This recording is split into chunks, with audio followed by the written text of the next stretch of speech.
ನಾನು ರಸ್ತೆ ದಾಟಬೇಕಾದ್ರೆ ಆಕ್ಸಿಡೆಂಟ್ ಆಯಿತು ಅಂತ ನಿಮಗೆಲ್ಲ ಹೇಳಿದ್ನಲ್ಲ, ಆ ವಿಷಯ ಸುಳ್ಳು. ಅದು ಆಕ್ಸಿಡೆಂಟ್ ಅಲ್ಲ. ಮತ್ತೆ ಯಾರೋ ನನ್ನನ್ನು ಉದ್ದೇಶಪೂರ್ವಕವಾಗಿ ಕೊಲೆ ಮಾಡೋಕ್ಕೆ ಪ್ರಯತ್ನ ಪಟ್ಟರು.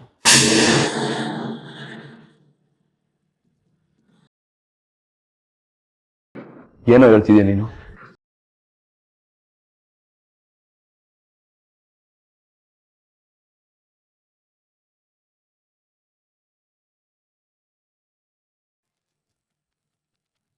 ಮೊದಲನೇ ಸಲ ಪ್ರಯತ್ನ ಪಟ್ಟಾಗ ನಾನು ಹೇಗೋ ತಪ್ಪಿಸ್ಕೊಂಡೆ.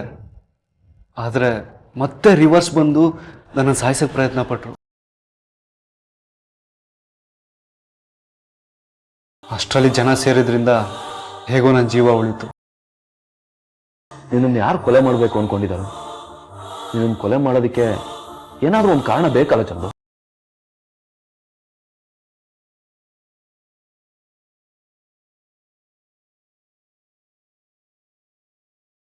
ಫೋನ್ ಮಾಡಿ ಅರ್ಜೆಂಟಾಗಿ ಏನೋ ಮಾತಾಡಬೇಕು ಬಾ ಅಂತ ಹೇಳಿದ್ಯಲ್ಲ, ಅಂಥದ್ದೇನಿತ್ತು?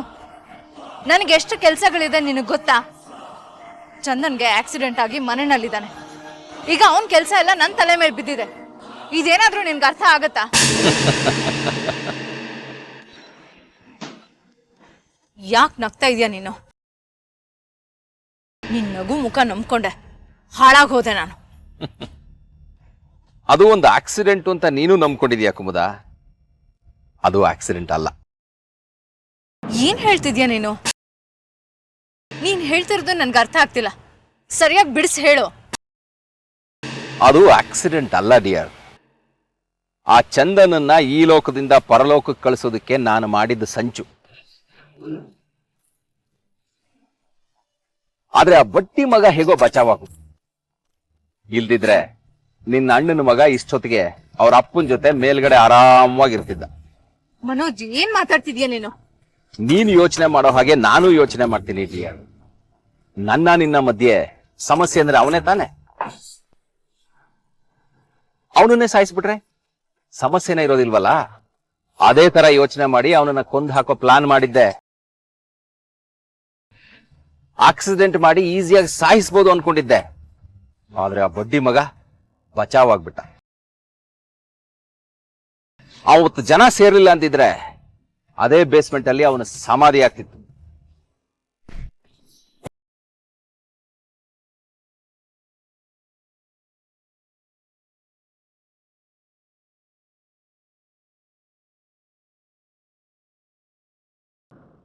ನಿನ್ ಮೇಲೆ ಕಾರಸಕ್ ಪ್ರಯತ್ನ ಪಟ್ಟವರು ಯಾರು ಅಂತಾನೂ ಗೊತ್ತಿಲ್ವ ಚಂದು? ಇಲ್ಲ ಸಿದ್ದು, ಎಷ್ಟು ಯೋಚನೆ ಮಾಡಿದ್ರೂ ಆ ಪ್ರಶ್ನೆಗೆ ಉತ್ತರನೇ ಸಿಗ್ತಿಲ್ಲ. ಇಷ್ಟು ದಿನ ನನಗೆ ಶತ್ರುಗಳೇ ಇಲ್ಲ ಅನ್ಕೊಂಡಿದ್ದೆ. ಅದ್ರ ಬಗ್ಗೆ ಹೆಮ್ಮೆ ಕೂಡ ಇತ್ತು. ಆದರೆ ಈಗ ನಡೆದಿದ್ದನ್ನ ನೋಡಿದ್ರೆ ನನ್ನ ಕಂಡ್ರೆ ಆಗದೆ ಇರೋರು, ನನ್ನನ್ನು ಸಾಯಿಸ್ಬೇಕು ಅನ್ಕೊಂಡಿರೋರು ಯಾರೋ ಇದ್ದಾರೆ ಅನ್ನಿಸ್ತಿದೆ. ನಮ್ಮ ಬಿಸ್ನೆಸ್ ಎನಿಮಿಗಳು ಯಾರಾದರೂ ಈ ಕೆಲಸ ಮಾಡಿರ್ಬೋದಾ? ನಮ್ಮ ಕಂಪನಿಗೆ ಆ ರೀತಿ ಎನಿಮೀಸ್ ಯಾರೂ ಇರಲ್ಲ. ಅಕಸ್ಮಾತ್ ಇದ್ರೂ ನನ್ನ ಸಾಯಿಸ್ಬೇಕು ಅಂತ ಯಾರು ಅನ್ಕೊಂಡಿರಲ್ಲ. ಸಿದ್ದು, ಎಷ್ಟೇ ಯೋಚನೆ ಮಾಡಿದ್ರು ನನಗಿದಕ್ಕೆ ಉತ್ತರನೇ ಸಿಗ್ತಿಲ್ಲ ಸಿದ್ದು. ನೀನ್ ಯಾಕೋ ಮೊದಲೇ ಈ ವಿಷಯ ನನಗೆ ಹೇಳಿಲ್ಲ? ಸರಿ, ಒಂದು ಕೆಲಸ ಮಾಡೋಣ, ಪೊಲೀಸಿಗೆ ಕಂಪ್ಲೇಂಟ್ ಕೊಡೋಣ. ನೋ ನೋ ನೋ ನೋ ಅದರಿಂದ ಸಮಸ್ಯೆ ಜಾಸ್ತಿ ಆಗುತ್ತೆ ಹೊರತು ಬಗೆಹರಿಯಲ್ಲ. ಈ ವಿಷಯ ಯಾವುದೇ ಕಾರಣಕ್ಕೂ ನಮ್ಮ ಮನೇಲಿ ಯಾರಿಗೂ ಗೊತ್ತಾಗಬಾರ್ದು. ಅಕಸ್ಮಾತ್ ಗೊತ್ತಾದ್ರೆ ನಮ್ಮನೆ ನೆಮ್ಮದಿ ನೀರು ಪಾಲಾಗುತ್ತಷ್ಟೆ. ನಾನು ನಿನ್ಗಾಗ್ಲೇ ಎಲ್ಲ ಎಕ್ಸ್ಪ್ಲೈನ್ ಮಾಡಿದ್ದೀನಲ್ಲ. ಮತ್ತೀಗ ಏನ್ ಮಾಡ್ಬೇಕು ಅಂತ ಇದೆಯಾ? ಗೊತ್ತಿಲ್ಲ, ಏನ್ ಮಾಡ್ಬೇಕು ಅಂತಾನೆ ಗೊತ್ತಾಗ್ತಿಲ್ಲ.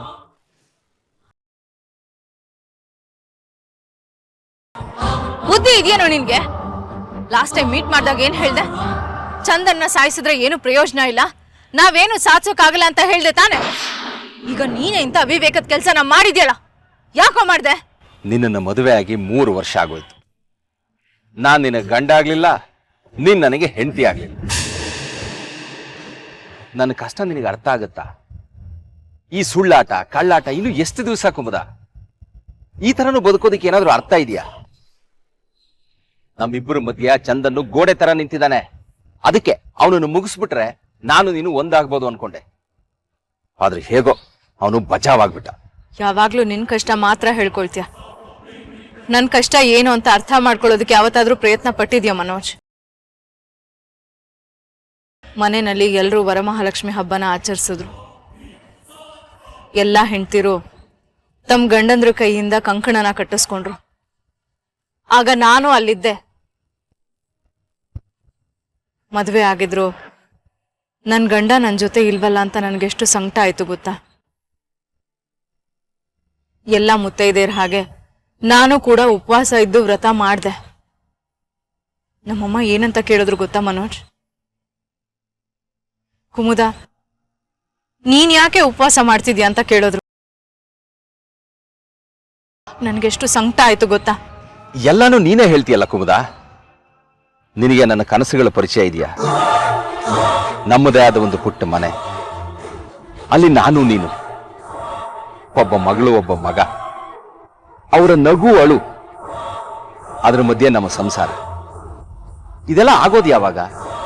ನಾವಿಬ್ರು ಒಟ್ಟಿಗೆ ಬದುಕೋದು ಯಾವಾಗ ಕುಮುದ? ನಾವಿಬ್ರು ಒಂದೇ ದೋಣಿನಲ್ಲೇ ಸಾಕ್ತಾ ಇದೀವಿ ಮನೋಜ್. ನಮ್ಮಿಬ್ರು ಕನಸು ಒಂದೇ, ನಮ್ಮಿಬ್ರು ನೋವು ಒಂದೇ, ನಾವು ಸೇರ್ಬೇಕಾಗಿರೋ ತೀರ ಕೂಡ ಒಂದೇ. ಡೋಂಟ್ ವರಿ, ಆದಷ್ಟು ಬೇಗ ಎಲ್ಲ ಸರಿ ಹೋಗುತ್ತೆ. ಮನೋಜ್, ನೀನು ಚಂದನ್ಗೆ ಆಕ್ಸಿಡೆಂಟ್ ಮಾಡಿದಾಗ ಅವನ್ ನಿನ್ ಮುಖ ನೋಡ್ಲಿಲ್ಲ ತಾನೆ? ಇಲ್ಲ, ನೋಡ್ಲಿಲ್ಲ. ಗುಡ್. ನೋಡು, ಇನ್ಮೇಲೆ ನನ್ನ ಕೇಳ್ದೆ ನೀನು ಯಾವ ಕೆಲಸನೂ ಮಾಡೋ ಹಾಗಿಲ್ಲ. ನಾನು ಹೇಳಿದ್ ಮಾತ್ರ ಮಾಡು, ಆಯ್ತಾ?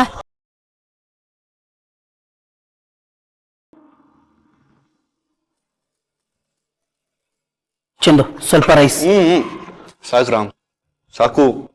ಏ ಚಂದು, ನೀನು ಆಂಟಿಬಯೋಟಿಕ್ಸ್ ತಗೋಬೇಕು. ಚೆನ್ನಾಗಿ ಊಟ ಮಾಡು, ಇಲ್ಲಾಂದ್ರೆ ಆಯಾಸ ಆಗುತ್ತೆ. ನಾನು ತಿಂದಿದ್ದು ಸಾಕು, ಮಲಗಿದ್ದು ಸಾಕು. ಮನೇಲಿ ಇದ್ದಿದ್ದು ಬೋರ್ ಆಗ್ಬಿಟ್ಟಿದೆ ಸಿದ್ದು. ಯಾವಾಗ ಆಫೀಸ್ಗೆ ಹೋಗ್ತೀನಿ ಅನ್ನಿಸ್ಬಿಟ್ಟಿದೆ. ಅಮ್ಮನ ಕಾರಣಕ್ಕೆ ಮನೇಲಿದ್ದೀನಿ ಅಷ್ಟೇ. ರಾಮು, ಅಮ್ಮಂದು ಊಟ ಆಯ್ತಾ? ಅಮ್ಮಂದು ಆಗ್ಲೇ ಊಟ ಆಯ್ತು. ಮಾಡ್ಲಿಲ್ಲ ಅಂದ್ರೆ ಚಿನ್ನು ಬಿಡ್ಬೇಕಲ್ಲ. ಚಂದು, ಸರಿ, ನಾಳೆ ಆಫೀಸಲ್ಲಿ ತುಂಬಾ ವರ್ಕ್ ಇದೆ, ನಾವು ಮಲ್ಕೋಬೇಕು. ರಾಮ್, ಗುಡ್ ನೈಟ್ ಕಣ. ರಾಮು, ಗೇಟ್ ಬೀಗ ಹಾಕಿದೇನೋ? ಇತ್ತೀಚೆಗೆ ನಾಯಿಗಳ ಕಾಟ ಜಾಸ್ತಿ ಆಗಿ ಹೋಗಿದೆ. ತಾತ, ನಾನು ಅದನ್ನ ಮಾಡ್ತೀನಿ, ನೀವು ಹೋಗಿ ನೆಮ್ಮದಿಯಿಂದ ನಿದ್ರೆ ಮಾಡಿ. ಏನಾದ್ರು ಒಂದು ಕಾರಣ ಹುಡ್ಕೊಂಡು ಮನೆ ಸುತ್ತ ಓಡಾಡ್ತಿರ್ತೀಯ ಅಲ್ವಾ? ಅಲ್ಲ ಚಂದು, ವಯಸ್ಸಾದ್ಮೇಲೆ ನಿದ್ದೆ ಎಲ್ಲಿ ಬರುತ್ತೋ? ನಿದ್ದೆನೂ ಇರಲ್ಲ, ಕನಸು ಇರಲ್ಲಪ್ಪ. ಹೋಗಪ್ಪ, ಅದೇನೋ ಬೀಗ ಅಂತೆ ಹಾಕೋಗು, ಇಲ್ದವ್ರಿಗೆ ಮನುಷ್ಯ ಮಲ್ಕೊಳಲ್ಲ. ಸತ್ಯ ನನಗೆ. ಬಾಸಿದು ಹೋಗೋಣ. ಓ ಮಲ್ಕೋ. ಸರಿ ಬಿಡು.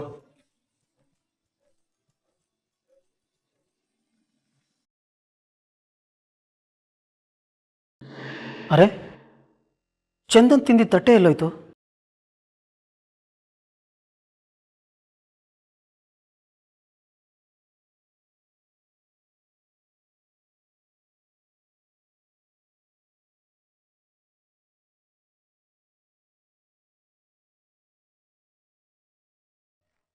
ಗೌರಿ ತಾಯಿ, ನೀನ್ ನನ್ನ ರಾಜ್ಕುಮಾರನ್ ಕಾಪಾಡ್ತೀಯಲ್ಲ ನೋಡು.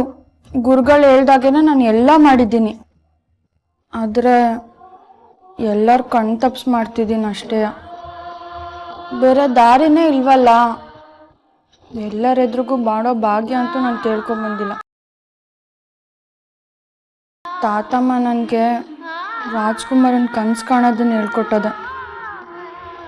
ಕನಸಿನಾಗೇನೆ ರಾಜ್ಕುಮಾರನು ಸಿಗ್ದ, ಆದರೆ ಅವನ ಜೊತೆ ಬದುಕೋದು ತುಂಬ ಬೇಗ. ನಿನ್ನನ್ನು ಕರ್ಕೊಂಡು ನನ್ನನ್ನು ರಾಜ್ಕುಮಾರನ್ ಬಿಟ್ಟು ಈ ಮನೆಯಿಂದ ಹೊಂಟೋಗ್ತೀನಿ. ಎಲ್ಲಿಗೆ ಹೋಗ್ತೀನಿ, ಏನು ಮಾಡ್ತೀನಿ ಒಂದೂ ಗೊತ್ತಿಲ್ಲ.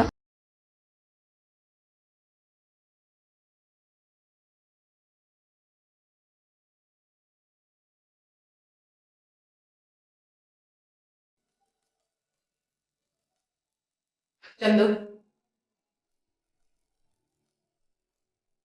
ಎಲ್ಲಿಗೆ ಹೊರಟಿದ್ಯಾ? ಇನ್ನೆಲ್ಲಿಗೆ ಹೋಗ್ಲಮ್ಮ, ಆಫೀಸಲ್ಲಿ ತುಂಬ ಕೆಲಸ ಪೆಂಡಿಂಗ್ ಇದೆ, ಅಲ್ಲಿಗೆ ಹೊರಟಿದೆ. ಅದು ಹೇಗಾದ್ರೂ ಇರ್ಲಿ, ನೀನಿವತ್ತೆಲ್ಲಿಗೂ ಹೋಗೋದು ಬೇಡ. ಅಮ್ಮ, ನಿನಗೆ ಯಾಕೆ ಅರ್ಥ ಆಗ್ತಿಲ್ಲ? ಇಷ್ಟು ದಿನ ನೀನು ಹೇಳ್ದಾಗೆ ಸುಮ್ಮನೆ ನಿನ್ನ ಮಾತು ಕೇಳಲಿಲ್ವಾ? ಸುಮ್ಮನೆ ಇರೋ. ದೊಡ್ಡ ದೇಶ ಸೇವೆ ಮಾಡ್ದೋನ್ ಹಾಗಾಡ್ಬೇಡ. ನೀನ್ ಹೇಳ್ದಾಗೆ ನಾನ್ ಕೇಳಲಿಲ್ವಾ? ರೂಮಿಂದ ಹೊರಗಡೆ ಕಾಲಿಡದೆ ಇರ್ಲಿಲ್ವಾ? ಇವಾಗ ನಾನ್ ಹೇಳ್ದಾಗ ನೀನ್ ಕೇಳು. ಏನ್ ಕೇಳ್ದೆ ಅಂತ? ಹೇಳ್ದೆ ಕೇಳ್ದೆ ಜ್ಯೋತಿಷಿ ಹತ್ರ ಹೋಗಿದ್ದೆ, ಆಮೇಲೆ ದೇವಸ್ಥಾನಕ್ಕೆ ಹೋಗಿದ್ದೆ. ನನಗೆ ಅರ್ಜೆಂಟ್ ಆಗಿ ಆಫೀಸಲ್ಲಿ ಇಂಪಾರ್ಟೆಂಟ್ ಮೀಟಿಂಗ್ ಇದೆ ಅಂದ್ರೆ ಹೋಗ್ಬೇಡ ಅಂತಿದ್ಯಾ? ಸರಿ, ಇವಾಗ ಏನು? ಜಗಳ ಕಾಯೋಣ ಅಂತಾನೆ ತೀರ್ಮಾನ ಮಾಡ್ಕೊಂಡು ನಿಂತಿದ್ಯಾ? ನಿನ್ನಿಷ್ಟ. ಆದ್ರೆ ಒಂದ್ ಮಾತು ಹೇಳ್ತೀನಿ, ಕೇಳಿಸ್ಕೊ. ಇನ್ಮೇಲಿಂದ ನೀನು ನನ್ಗೇನು ಹೇಳ್ಬಾರ್ದು, ನಾನು ನಿನ್ಗೇನು ಹೇಳಲ್ಲ. ಹಾಗಂದು ಹೇಗಾಗುತ್ತಮ್ಮ? ತುಂಬಾ ಅಂದ್ರೆ ತುಂಬಾ ಇಂಪಾರ್ಟೆಂಟ್ ವಿಷಯ. ಬೇಗ ಹೋಗಿ ಬೇಗ ಬಂದ್ಬಿಡ್ತೀನಿ, ಓಕೆ? ನಿನಗ್ ನನ್ ಕಷ್ಟ ಅರ್ಥನೇ ಆಗಲ್ಲ. ಅಮ್ಮ ಪ್ಲೀಸ್. ಸರಿ, ನಿನ್ನಿಷ್ಟ. ಬಾಯ್.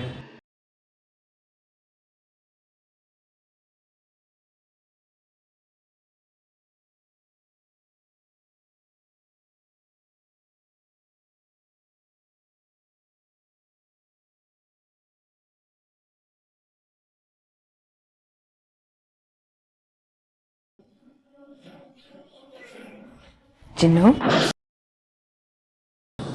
ಯಾಕೆ ಮಗಳೇ ಹೀಗಿದ್ಯಾ? ಏನಾಯ್ತು ಕಂದ? ಏನೂ ಇಲ್ಲ ಅವ್ವ. ನಾನ್ ನನ್ ಮಗನ್ ಬಗ್ಗೆ ಯೋಚಿಸ್ತಾ ಇರೋ ಹಾಗೆ ನೀನು ನನ್ ಮಗನ್ ಬಗ್ಗೆನೇ ಯೋಚಿಸ್ತಾ ಇದ್ಯಾ ಅಲ್ವಾ? ಈ ಮನೇಲಿ ಯಾರು ನನ್ಗೆ ಅರ್ಥ ಆಗಿದಾರೋ ಇಲ್ವೋ, ನೀನಂತೂ ಚೆನ್ನಾಗಿ ಅರ್ಥ ಆಗಿದ್ಯಾ.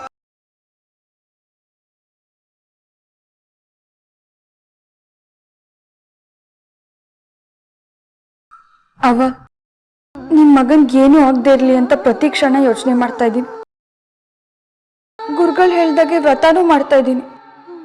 ಆದ್ರೆ ನಾನು ಏನ್ ಮಾಡ್ತಾ ಇದ್ದೀನಿ, ಯಾಕೆ ಮಾಡ್ತಾ ಇದ್ದೀನಿ ಅಂತ ನಿಮ್ಮ ಹತ್ರ ಹೇಳೋಕ್ಕಾಗಲ್ಲ. ಅದೊಂದು ತಪ್ಪನ್ನು ಮಾತ್ರ ಕ್ಷಮಿಸ್ಬಿಡಿ ಅವ್ವ. ಮಂಗಳಗೌರಿ, ಈ ಮನೆ ಅಂಗಳದಾಗೆ ನೆಮ್ಮದಿ ಶಾಂತಿ ಇರೋಗ್ ಮಾಡವ.